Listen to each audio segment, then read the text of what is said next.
Paul Lafargue, le droit à la paresse.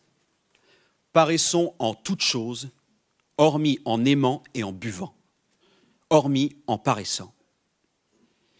Une étrange folie possède les classes ouvrières des nations où règne la civilisation capitaliste. Et cette folie traîne à sa suite des misères individuelles et sociales qui, depuis des siècles, torturent la triste humanité. Cette folie est l'amour du travail. La passion moribonde du travail, poussée jusqu'à l'épuisement des forces vitales de l'individu et de sa progéniture. Au lieu de réagir contre cette aberration mentale, les prêtres, les économistes, les moralistes ont sacro-sanctifié le travail. Eh bien moi, qui ne professe d'être chrétien, économe et moral, j'en appelle de leur jugement à celui de leur Dieu. Des prédications de leur morale religieuse, économique, libre-penseuse, aux épouvantables conséquences du travail dans la société capitaliste. Et les Grecs de la grande époque n'avaient eux aussi que du mépris pour le travail. L'homme libre ne connaissait que les exercices corporels et les jeux de l'intelligence. Les philosophes de l'Antiquité enseignaient le mépris du travail, cette dégradation de l'homme libre. Les poètes chantaient la paresse, se présent des dieux. Et Christ, dans son discours sur la montagne, prêcha la paresse.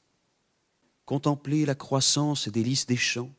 Il ne travaille ni ne file, et cependant, je vous le dis, Salomon, dans toute sa gloire, n'a pas été plus brillamment vêtu.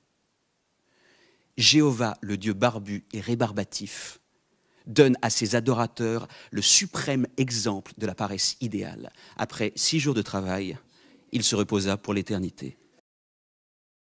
Alexandre, tu as vu ton plan de travail?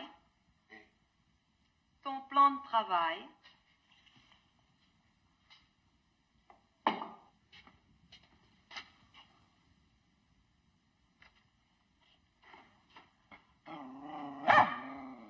Ne bouge pas comme ça, tu me fatigues. Ah, toujours dans mes jambes, toujours à me renifler, à pousser du museau, à faire le guet.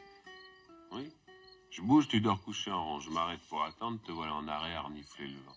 Bouge pas comme ça, tu me fatigues, que je te dis. Toi aussi, il faut que tu remues, tu cavales. Mais qu'est-ce qu'ils ont tous? On a le temps, faut prendre son temps. Faut prendre le temps de prendre son temps. Comprends-tu? Regarde-les. Mais regarde-les donc. D'un bout du champ à l'autre, ils courent. Après quoi, je te le demande, hein? Crevés comme moi, ils sont le soir. Ils s'endorment fatigués et ils se réveillent plus fatigués encore. Et ça continue.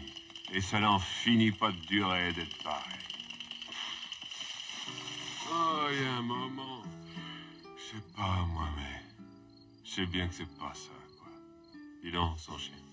Paraît qu'on condamne des gars aux travaux forcés. Travaux forcés, je connais. Pourtant, j'ai rien fait, moi. Bouge pas comme ça, tu me fatigues. Et tu me rappelles quelqu'un.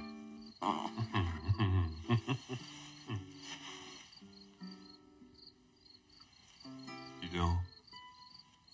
T'as déjà regardé une fleur de carotte? Tiens. Regarde ça. Bah, tu vois. C'est ça, la vie.